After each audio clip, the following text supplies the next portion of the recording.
Banking of road बहुत ही important derivation है। सबसे पहले रोड बैंक क्यों करते हैं?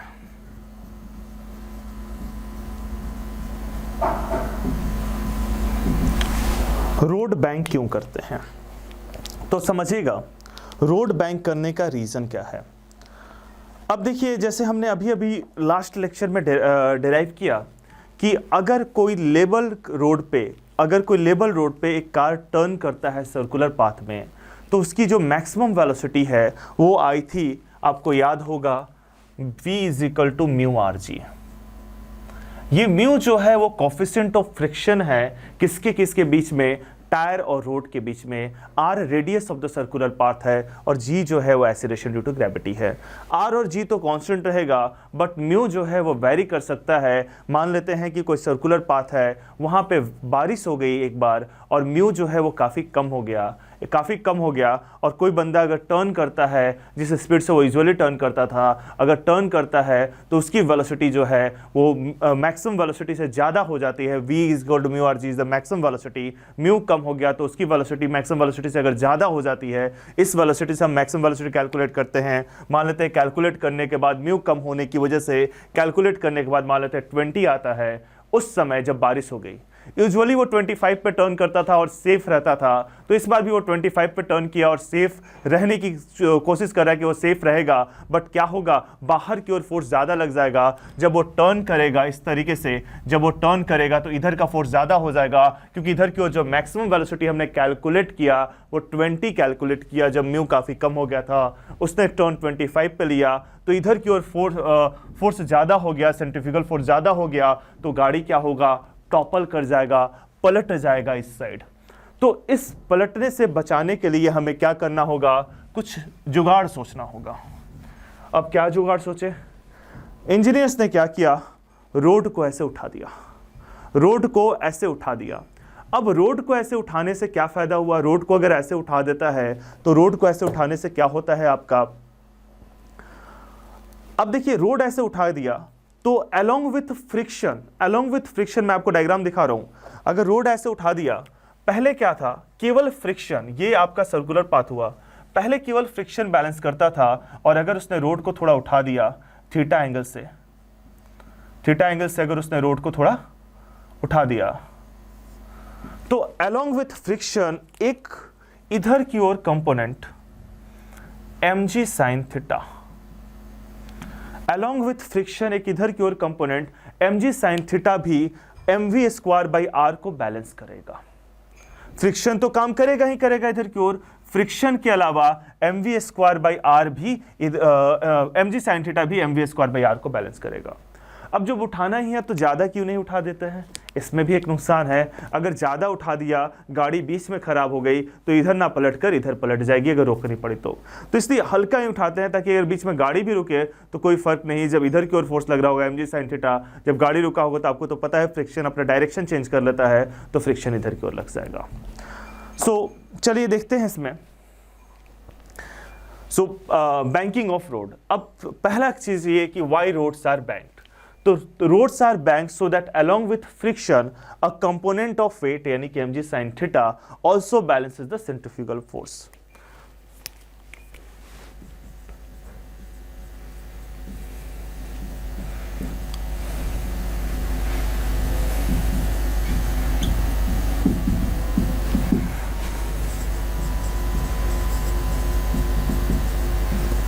Along with friction a component of weight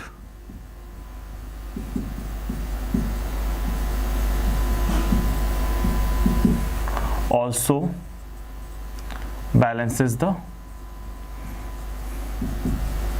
centrifugal force.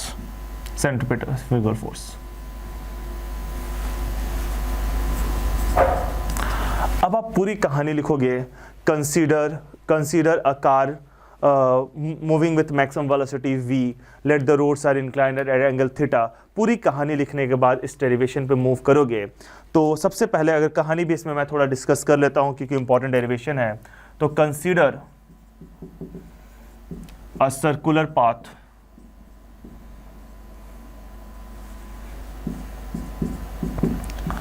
of radius r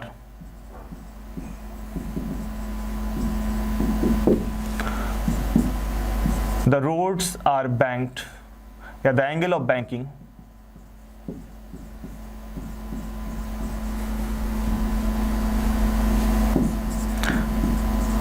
is theta. Obviously बात है, theta is very very small. The angle of banking is theta. Let coefficient of friction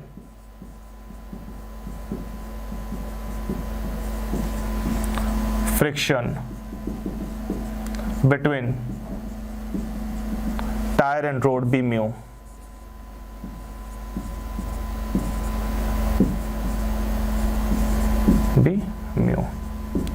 तो देखिए कौन कौन से फोर्सेस काम करेंगे।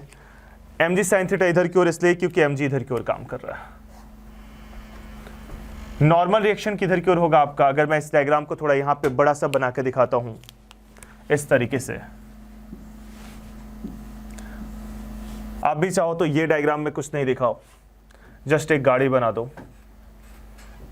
mg sin theta दिखाने की भी जरूरत नहीं, समझाने के लिए मैंने बनाया, बस एक गाड़ी बना दो और इधर आप दूसरा डायग्राम, तीसरा डायग्राम, 2-3 डायग्राम आप बनाकर अच्छे से, क्योंकि एफबीडी वगैरह दिखाकर आप इसको डिराइव कर सकते हो। तो लाइक ये जस्ट ये वाला पार्ट कट करके थोड़ा बड़ा सा मैं आपको दिखा रहा हूं। तो क्या होगा, ये m है, इसमें कौन कौन से फोर्सेस काम करेंगे। अब देखिए एक तो mg नीचे की ओर काम करेगा, इसके अलावा नॉर्मल रिएक्शन जो है वो आपका ऊपर की ओर काम करेगा, ये बिल्कुल ऊपर की ओर, और फ्रिक्शन फोर्स इधर की ओर काम करेगा,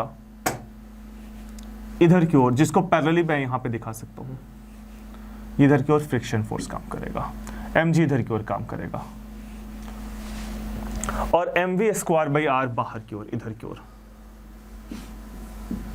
तो अगर मैं कंपोनेंट पे ब्रेक करता हूं, देखिए ये वाला एंगल अगर थीटा है तो आपको पता होना चाहिए कि ये एंगल भी थीटा होगा। अगर ये एंगल थीटा है तो ये एंगल भी थीटा होगा, ये 90 - थीटा और ये अगेन थीटा। अगर ये एंगल थीटा है तो ये 90 - थीटा और ये अगेन थीटा हो जाएगा। आई थिंक कोई डाउट नहीं, ये थीटा तो ये भी थीटा होगा। सो देखिए फिर से मैं एक बार फोर्सेस दिखा रहा हूं। mg vertically downward, normal reaction incline के परपेंडिकुलर होगा।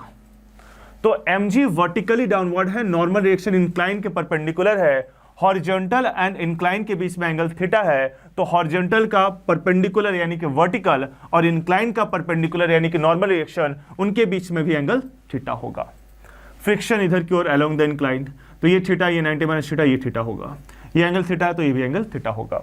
तो और mv²/r बाहर की ओर।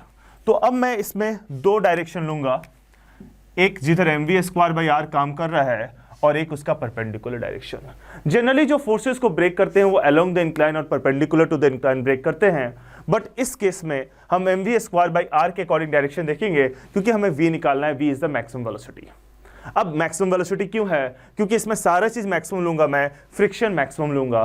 फ्रिक्शन आपको पता है सेल्फ एडजस्टेबल फोर्स है, जो अपना मैग्नीट्यूड और डायरेक्शन दोनों चेंज करता है अकॉर्डिंग टू द नीड। लेकिन इस केस में आपका फ्रिक्शन जो है वो मैक्सिमम काम कर रहा है और इधर की ओर मोशन के एग्जैक्टली अपोजिट काम कर रहा है। फ्रिक्शन का मैक्सिमम वैल्यू होता है μn। फ्रिक्शन का डायरेक्शन और मैग्नीट्यूड दोनों चेंज हो सकता है अकॉर्डिंग टू द रिक्वायरमेंट।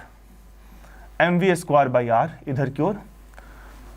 अब देखिए f इधर की ओर काम कर रहा है, तो f का इधर की ओर कंपोनेंट जो है वो f cos थीटा हो जाएगा। ये थीटा एंगल है, तो जो जिसके साथ एंगल बनाता है वो cos और दूसरा वाला sin। उसी तरीके से n इधर काम कर रहा है, तो n जिसके साथ थीटा एंगल बनाया है वो वाला cos और इधर वाला sin। तो पहले हम y डायरेक्शन को देखते हैं। ये y डायरेक्शन हो गया और ये x डायरेक्शन हो गया। पहले हम y डायरेक्शन को देखते हैं। y डायरेक्शन में फोर्सेस को बैलेंस करते हैं। बॉडी इक्विलिब्रियम में है, बॉडी गिर नहीं रहा है। सॉरी, एक mg छूट गया हमारा। बॉडी इक्विलिब्रियम में है, बॉडी गिर नहीं रहा है, इसका मतलब y डायरेक्शन और x डायरेक्शन में नेट फोर्स जो है वो 0 होगा। तो as body is in equilibrium, as car is in equilibrium, अगर इक्विलिब्रियम में है इसका मतलब ये हुआ कि उस पर नेट फोर्स जो है वो 0 है, और नेट फोर्स 0 का मतलब summation fx = 0, summation fy = 0, summation fy = 0, यानी कि n cos theta is equal to mg plus F sine theta. अच्छा, एफ को मैं म्यू वन लिख देता हूँ, म्यू वन साइन थीटा। अब कैसे लिख दिया, since F is equal to mu one, friction force mu one होता है। इसको इधर लेकर आएंगे, N cos theta minus mu one sine theta is equal to M G. N common लेते हैं, cos theta minus mu sine theta is equal to M G, यानी कि जो आपका नॉर्मल रिएक्शन होगा एन जो होगा वो होगा M ji by mu cos theta minus, sorry, M ji by cos theta minus mu sine theta. ये आपके पास नॉर्मल रिएक्शन आ गया।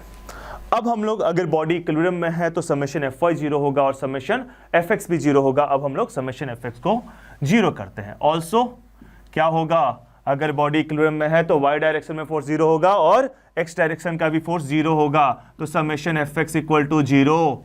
समेशन एफ एक्स को हमने जीरो कर दिया। अब एक्स डायरेक्शन की फोर्स की बात करते हैं। इधर पॉजिटिव में M we square by R लग रहा है और नेगेटिव में N sine theta plus F cos theta लग रहा है, यानी M we square by are is equal to N sine theta plus F cos theta, यानी कि M we square by are is equal to N sine theta plus mu N cos theta. क्यों लिखा mu N cos theta, सोचो, बिल्कुल सही, F जो है वो म्यू एन के बराबर है। एफ जो है म्यू एन के बराबर, यहाँ से जो यहाँ पे जो लिखा हमने, तो यहाँ से एन का वैल्यू पुट कर दीजिए, M we square by are is equal to, N common ले लेते हैं, पहले तो कॉमन ले लेते हैं, अगले स्टेप में पुट करते हैं। एन कॉमन ले लिया, sign theta plus mu cos theta. अब एन का वैल्यू पुट कर दीजिए। एन का वैल्यू क्या आपने निकाला है, एम जी। सो इसके बाद हम लोग करते हैं इसको। आपको अगर नोट करना है यहाँ तक तो नोट कर लीजिए। मैं ये कंसीडर वगैरह वाला पार्ट इरेज करके इसको कंटिन्यू करता हूँ।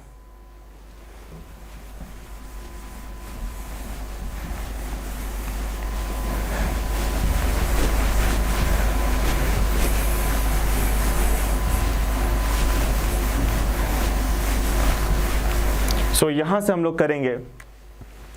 उसके बाद इसके बाद मैं यहाँ पे लिख रहा हूँ, इसके बाद मैं यहाँ पे लिख रहा हूँ, क्या लिख रहा हूँ, m we square by are is equal to n. N का वैल्यू पुट करेंगे, क्या है एन का value, m ji by cos theta minus mu sine theta into sine theta plus mu cos theta. So ये हो जाएगा आपका, m से m कैंसिल आउट हो जाएगा, v is equal to R ji sine theta, V square लिख लीजिए, plus mu cos theta by cos theta minus mu sine theta. अगले स्टेप में आप लिखोगे v स्क्वायर, जब इधर से जाएगा तो इधर रूट हो जाएगा। आप एक स्टेप लिख सकते हो या यहाँ पे भी लिख सकते हो, कोई दिक्कत नहीं है। v स्क्वायर से इधर गया तो रूट हो गया। आप यहां तक छोड़ सकते हो और आप ऊपर नीचे क्या कर सकते हो, cos थीटा से डिवाइड कर दो। तो अगर आप ऊपर नीचे cos थीटा से डिवाइड करते हो तो ये बन जाएगा r ji sine theta by cos theta is tan theta, mu cos theta by cos theta is 1, mu मतलब by cos theta by cos theta is 1 minus mu sine theta by cos theta यानी mu tan theta.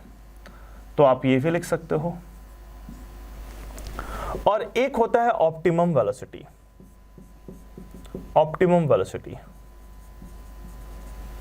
Optimum velocity का मतलब होता है wear and tear of the tyre is minimum, मतलब mu zero. अब mu zero का मतलब क्या, फ्रिक्शनलेस सरफेस? बिल्कुल नहीं। देखिए, जब टायर आगे की ओर जा रहा है, जब गाड़ी इस तरीके से जा रहा है, टर्न कर रहा है, तो दो फ्रिक्शन काम कर रहा है। एक तो ये टायर पे पीछे की ओर फ्रिक्शन तो काम करेगा ही, ठीक है, और एक आपका इधर की ओर भी फ्रिक्शन काम कर रहा है। हम इधर वाले फ्रिक्शन की बात करें, सॉरी, इधर वाले फ्रिक्शन की, इधर वाले फ्रिक्शन की बात करें, एक तो पीछे की ओर काम करेगा ही F1, हम इधर की ओर बात करें दूसरे फ्रिक्शन को हम लोग कैलकुलेट कर रहे हैं, ठीक है। तो अगर दूसरा फ्रिक्शन नहीं लगे तो काम सही रहेगा, सिर्फ एक फ्रिक्शन लगेगा, wear and tear of the tyre जो है वो मिनिमम होगा, तो उस वेलोसिटी को हम बोलते हैं ऑप्टिमम वेलोसिटी। मतलब ऑप्टिमम वेलोसिटी मतलब वो वेलोसिटी जिसमें wear and tear of the tyre minimum हो, तो सिंपली म्यू को 0 कर दो, है ना। Velocity at which wear and tear of the tyre is minimum.